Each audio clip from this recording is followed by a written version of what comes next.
In the name of the Father, and of the Son, and of the Holy Spirit. Please be seated.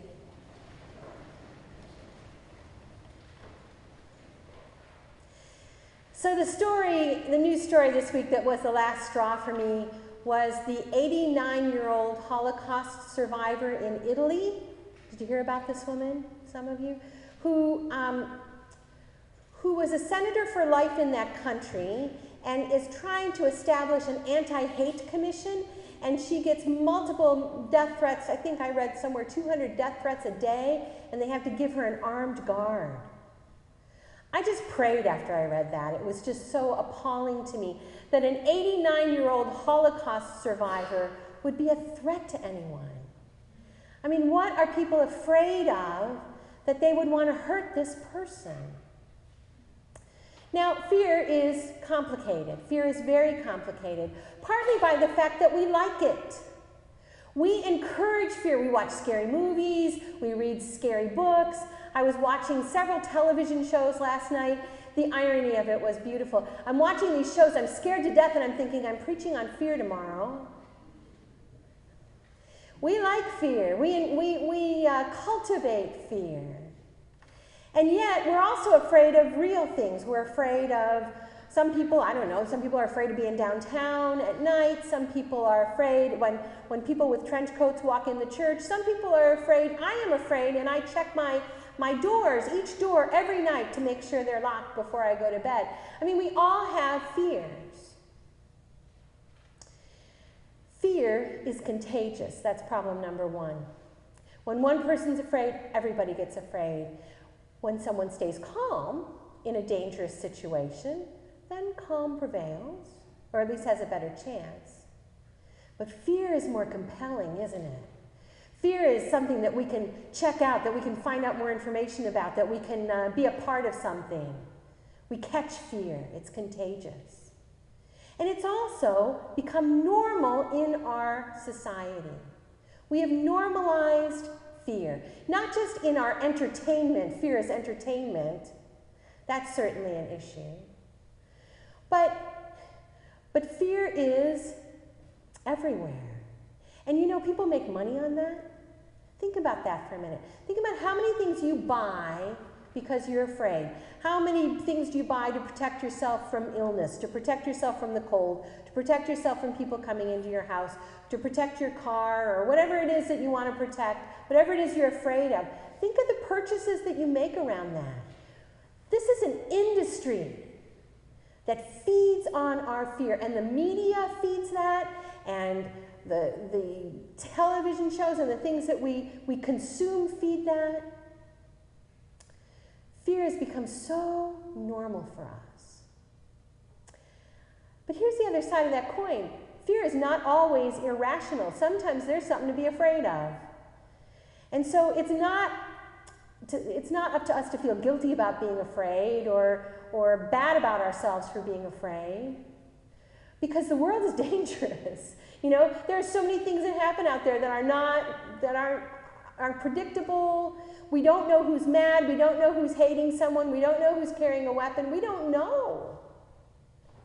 And we encounter people all the time, and we're in situations where we should be perfectly safe, and yet we wonder, are we safe? What's going to happen? What could happen? What might happen? Who is that, and why are they here? We see that and experience that all the time. So as Christians, we ask ourselves, what's our response to that? What is the Christian response to fear? Again, not guilt, because some fear is absolutely normal and expected and rational. But how do we as Christians stand up to the fear in our world? It's so complicated even by our experience. When I was living and working at the shelter in Chicago, I broke up fights all the time. That was part of my job. I broke up fights with people who were bigger than me and drunker than me, people who were desperate, people who were crazy. I broke up a lot of fights. And after I left, I got married and I left that place and came back after a period of time. We were sitting on the porch visiting, and with my then husband and I and the people who were at the shelter, and a fight broke out, and all that was in me just wanted to get up and go take care of it, you know? I got this. I got this.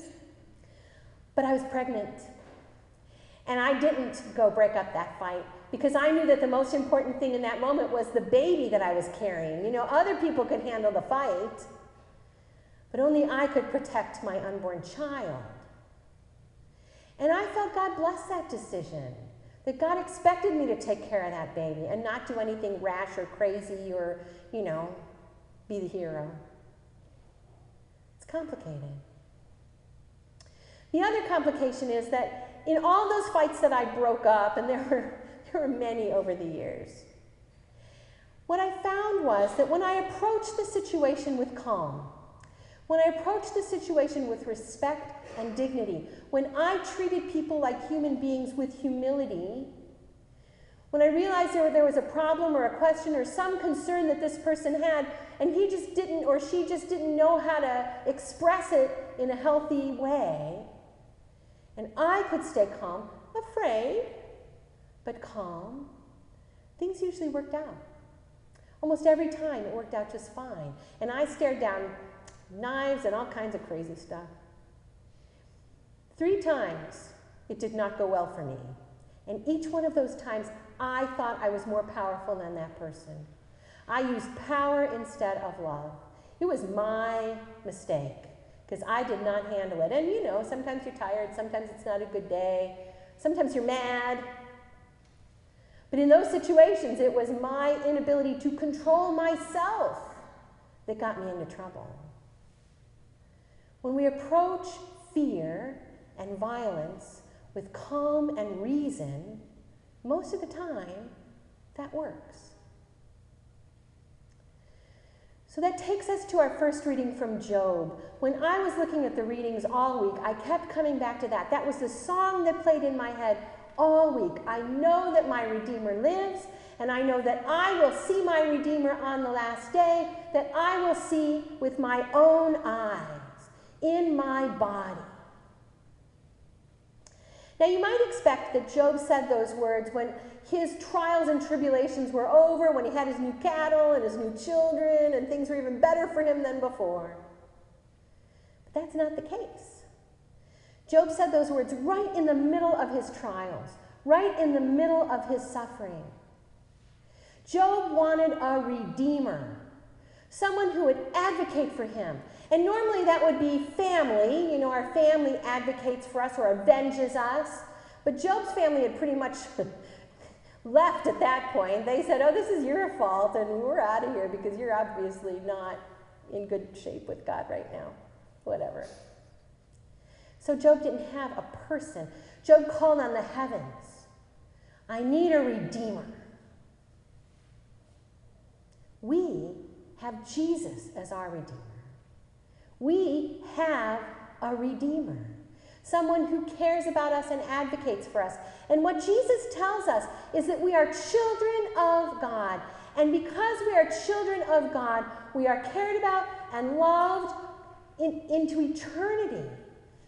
That we are never forsaken, we are never forgotten, we are surrounded and comforted and cared for every minute. Which does not mean bad things don't happen. We can all point to bad things that have happened in our lives, in the lives of the world, the lives of the people we love. We know that bad things happen. But we know, even in all of that God is with us. That we are never alone, never forsaken.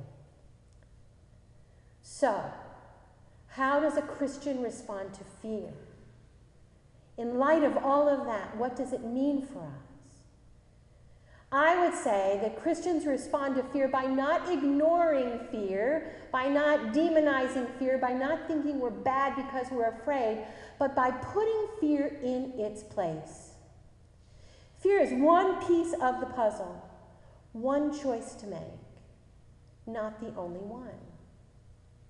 When we put fear in its place, then we as Christians can address fear with calm, with reason, with compassion.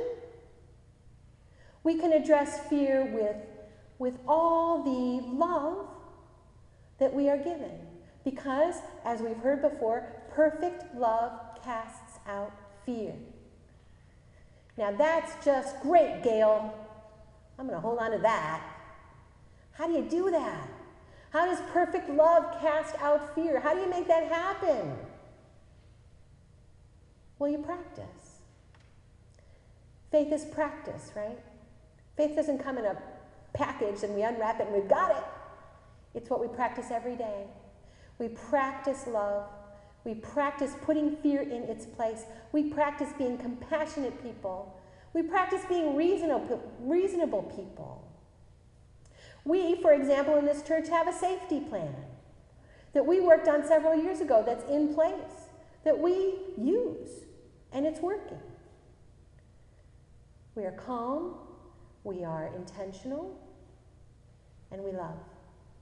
We let perfect love cast out fear, and every day we practice making that happen.